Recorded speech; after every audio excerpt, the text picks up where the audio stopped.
Bonjour, je suis Anir Radid et je suis informaticien depuis 2007. J'ai été ingénieur Java J2E au début de ma carrière. Après quelques années, je suis devenu testeur à plein temps où j'ai exercé les métiers d'analyse de test manager et d'expert de test. La question d'aujourd'hui, c'est si j'étais dans la même situation qu'avant et j'étais pas testeur, comment aujourd'hui, puisqu'il n'y a pas de formation de diplôme de test, quel chemin je prendrais pour devenir testeur? Avant tout, je commencerai par en apprendre plus sur le métier des tests. Ce que je pourrais faire, c'est juste demander à quelqu'un qui fait du test, c'est quoi les tâches quotidiennes qu'il fait. Donc, je peux l'avoir si je travaille déjà dans l'informatique, je peux poser la question à un collègue. Si je ne suis pas dans un environnement informatique, je peux avoir un ami qui est testeur, ou je peux juste poser des questions sur LinkedIn à quelqu'un qui a comme titre de poste analyse de test ou test manager ou quelque chose dans le domaine des tests. Donc puis là, ça va me donner une image de ce que fait un testeur, comment il travaille, qu'est-ce qu'on attend de lui.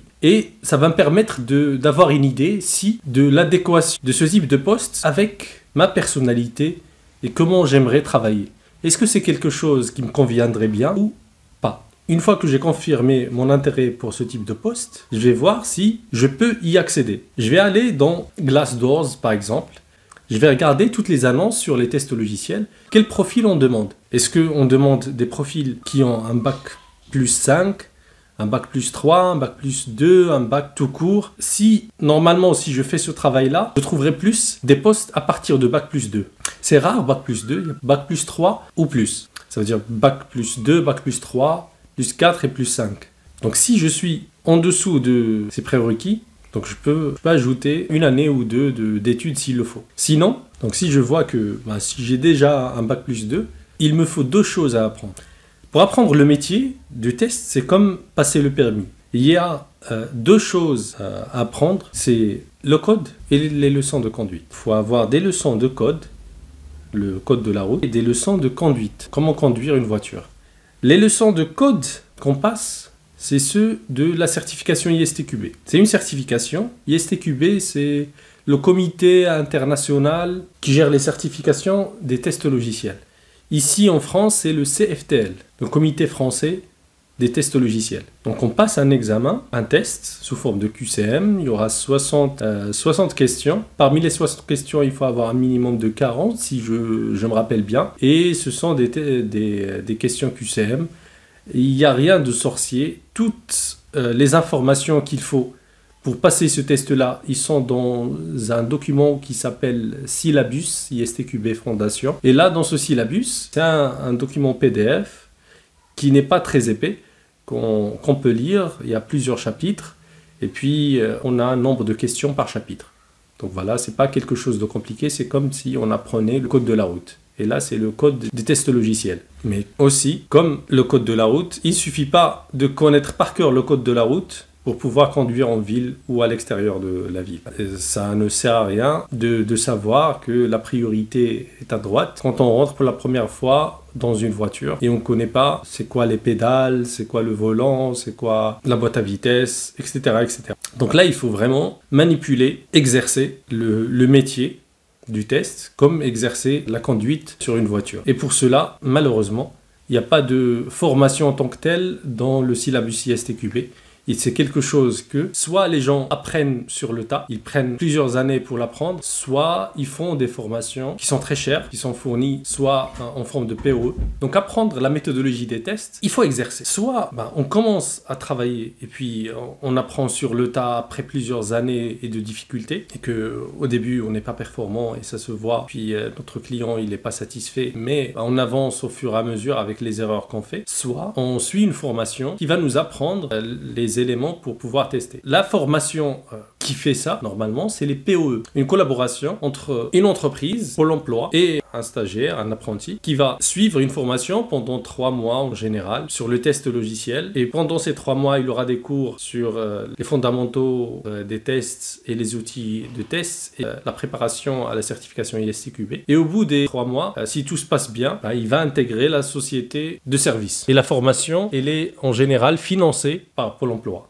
Moi, j'étais formateur sur des PO. J'ai donné des cours sur les tests logiciels, sur les projets informatiques, sur les outils de gestion des tests, les outils de gestion d'anomalies et les outils d'automatisation. Ce que j'ai vu, c'est que nous demandaient de faire des formations accélérées sur des sujets isolés. Ça veut dire, au lieu de faire une leçon de conduite, généralement quand tu fais une leçon de conduite, donc il y a quelqu'un qui va t'accompagner, qui s'assoit, il a probablement un autre volant, et puis tu apprends en faisant. Et il y a une méthode, quand tu mets le clignotant, il suffit pas de mettre le clignotant et de regarder juste sa fenêtre, il faut regarder au-dessus de son épaule pour voir est-ce que il y a des voitures qui viennent de son angle mort. Là, les formations qui sont fournies par ces organismes, ces sociétés de services en général, ce sont des formations qui vont vous apprendre. Il y a quelqu'un qui va vous accompagner dans une voiture, mais pas pour vous apprendre à conduire, c'est pour vous apprendre qu'est-ce que c'est qu'un volant. Le volant, il est circulaire, il permet de tourner à droite, il permet de tourner à gauche. Vous avez 3 pédales si c'est une voiture manuelle, donc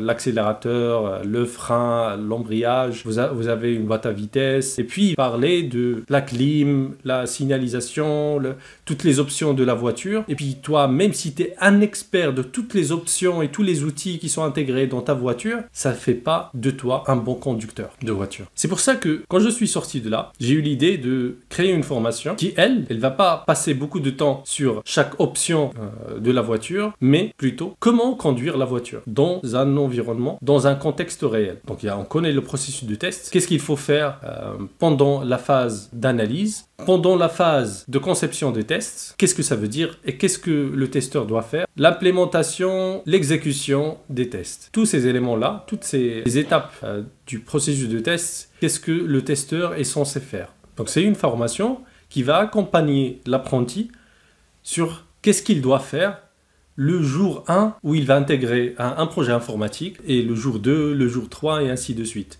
Comment il va créer des anomalies, comment il va discuter avec le développeur, comment il va créer un rapport de test, etc. etc. Donc c'est toute une méthodologie où on apprend vraiment à conduire un projet de test, au lieu de juste connaître tous les outils et puis ne pas savoir quoi faire quand on est sur un projet, comment utiliser ces outils-là sur un contexte particulier. Donc la première chose, c'est de connaître ce que c'est que le métier de test. Est-ce que ce métier-là est en adéquation avec mes attentes? Est-ce que mon profil, il me permet d'être épanoui dans ce genre de poste? Donc si je confirme mon intérêt pour ce poste, il y a 2 choses à faire. En fait, c'est une chose, mais décomposée en 2 étapes. C'est apprendre le métier des tests.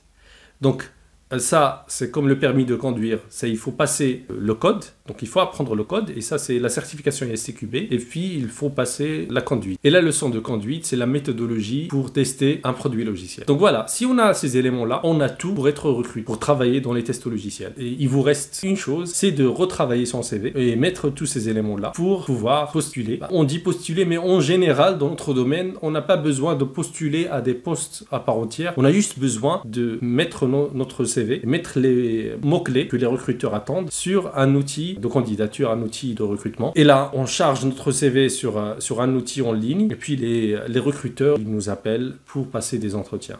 Donc voilà.